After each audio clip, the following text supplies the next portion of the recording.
नमस्कार दोस्तों, स्वागत है आपका हमारे YouTube channel bright future with Arun में। आज हम क्लास 6 हिस्ट्री का चैप्टर 6 देखेंगे, जिसका नाम है राज्य, राजा और एक प्राचीन गणराज्य। चलो शुरुआत करते हैं और देखते हैं। इसमें पहला टॉपिक है कुछ लोग शासक कैसे बने। इसमें पता चलेगा कि शासक कैसे बने थे कुछ लोग। चलो देखते हैं। ऋग्वैदिक काल में राजा जन यानी जनता यानी लोगों द्वारा चुने जाते थे, परंतु करीब 3000 वर्ष पहले उत्तर वैदिक काल में राजा बनने की प्रक्रिया में परिवर्तन हुआ। क्या परिवर्तन हुआ, चलो देखते हैं। अब कुछ लोग बड़े बड़े यज्ञों जैसे अश्वमेध यज्ञ का आयोजन कर राजा के रूप में प्रतिष्ठित हो गए। यह यज्ञ विशिष्ट पुरोहितों द्वारा संपन्न किया जाता था। अश्वमेध यज्ञ किसके द्वारा संपन्न किया जाता था? विशिष्ट पुरोहितों द्वारा। आगे देखते हैं। इसमें एक घोड़े को राजा के लोगों की देखरेख में स्वतंत्र विचरण के लिए छोड़ा जाता था, और जो राजा इसे रोकता था तो उसे अश्वमेध यज्ञ करने वाले राजा से लड़ाई करनी पड़ती थी। अश्वमेध यज्ञ करने वाले राजा बहुत शक्तिशाली माना जाता था। यज्ञ में आमंत्रित सभी राजा उसके लिए उपहार लाते थे। अश्वमेध यज्ञ रामायण में भी श्री राम के द्वारा किया गया था। आगे देखते हैं। अब हम उत्तर वैदिक ग्रंथ के बारे में जानकारी लेंगे। अब ऋग्वेद के बाद रचे गए ग्रंथों को उत्तर वैदिक ग्रंथ कहा जाता है। यानी ऋग्वेद के बाद में जितने भी ग्रंथ की रचना की गई है उनको उत्तर वैदिक ग्रंथ कहा जाता है। इसके अंतर्गत सामवेद, यजुर्वेद, अथर्ववेद तथा अन्य ग्रंथ शामिल हैं। इसमें सामाजिक नियमों के बारे में भी बताया गया है। सामवेद, यजुर्वेद, अथर्ववेद में सामाजिक नियमों के बारे में भी बताया गया है। चलो आगे देखते हैं। हम वर्ण व्यवस्था के बारे में चर्चा करेंगे। अब हम पुरोहितों ने लोगों को 4 वर्गों में विभाजित किया, जिन्हें वर्ण कहते हैं। पहला है, इसमें आता है ब्राह्मण। वेदों का अध्ययन, अध्यापन और यज्ञ करना ब्राह्मणों का कार्य था। अब देखते हैं क्षत्रिय। शासक वर्ग का काम युद्ध करना और लोगों की रक्षा करना था। क्षत्रिय लोगों का काम था लोगों की रक्षा करना और युद्ध करना। विश्व और वैश्य देखते हैं। अब इसमें कृषक, पशुपालक और व्यापारी आते थे, जो व्यापार करते थे, और कृषक खेती करते थे।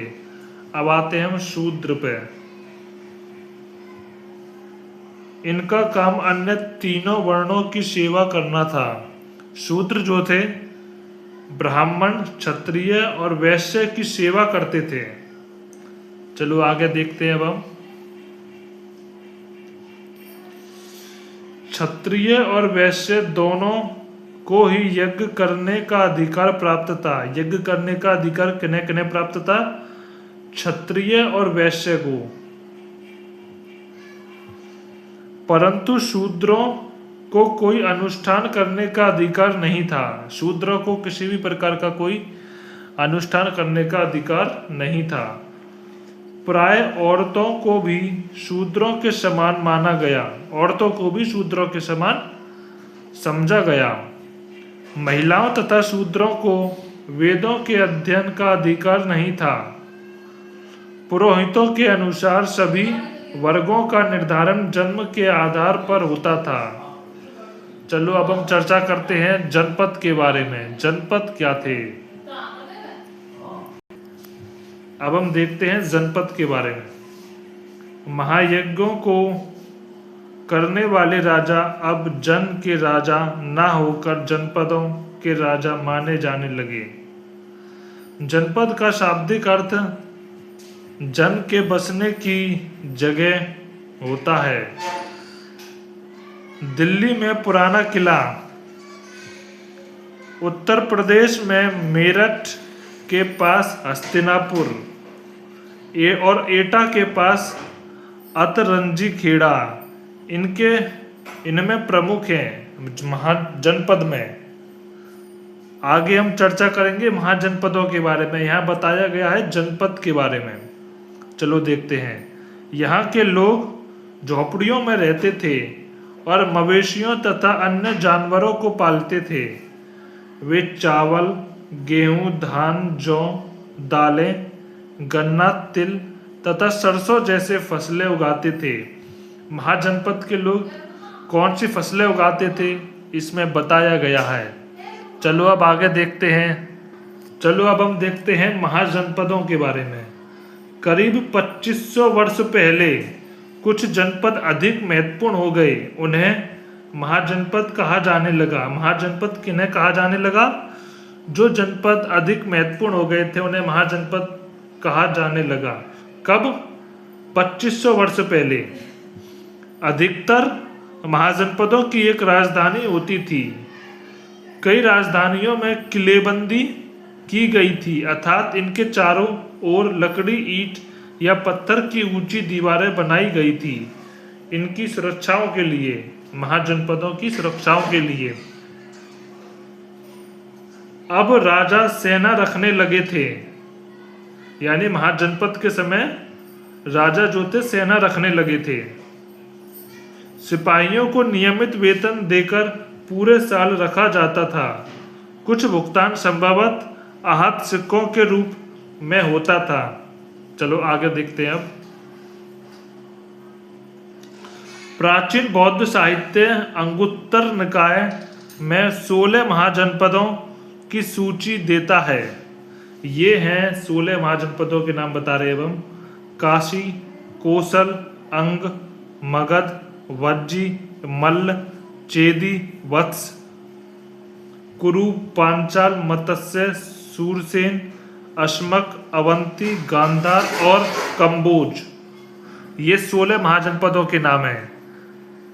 अब हम देखते हैं महाजनपदों में कर व्यवस्था क्या थी, किस प्रकार से कर व्यवस्था थी महाजनपदों के समय में।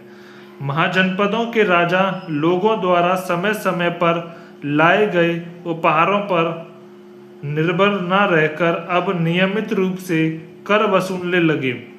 प्राय उपज का 1/6वां हिस्सा कर के रूप में निर्धारित किया गया था, जिसे भाग कहा जाता था। कारीगरों के ऊपर भी कर लगाए गए, यानी उपज पर तो लगाई गई कर और कारीगरों पर भी लगाए गए। उन्हें श्रम के रूप में प्राय राजा के लिए महीने में 1 दिन काम करना पड़ता था, यही उनके लिए कर था। अब आगे देखते हैं। पशुपालकों को जानवर या उनके उत्पाद के रूप में कर देना पड़ता था, यानी पशुपालक भी कर का राजा को देते थे, कर अदा करते थे, टैक्स।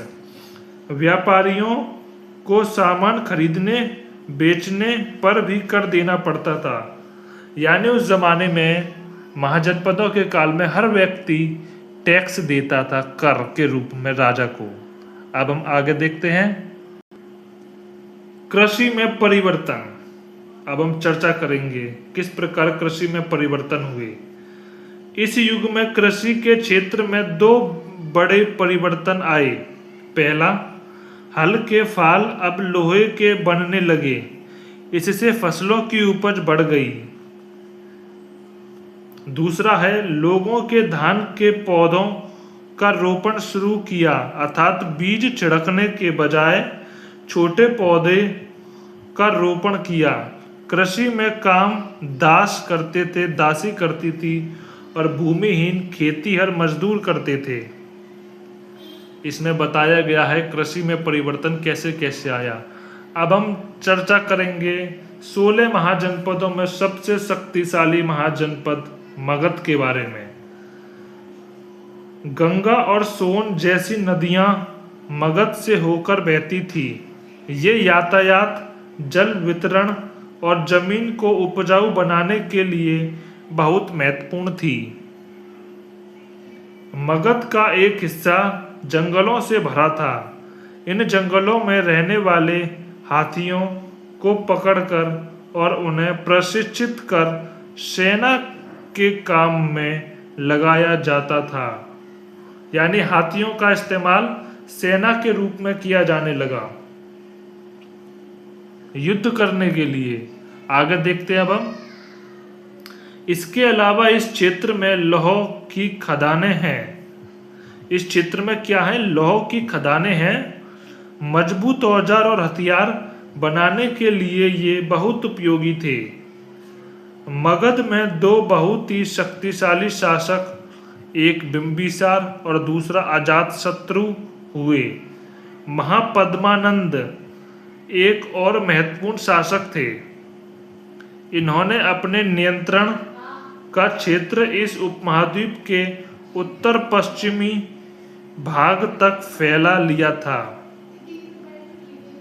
महापद्मानंद ने अपने राज्य का विस्तार उत्तर पश्चिमी क्षेत्र में और बढ़ा लिया था। इस पॉइंट में बताया गया है।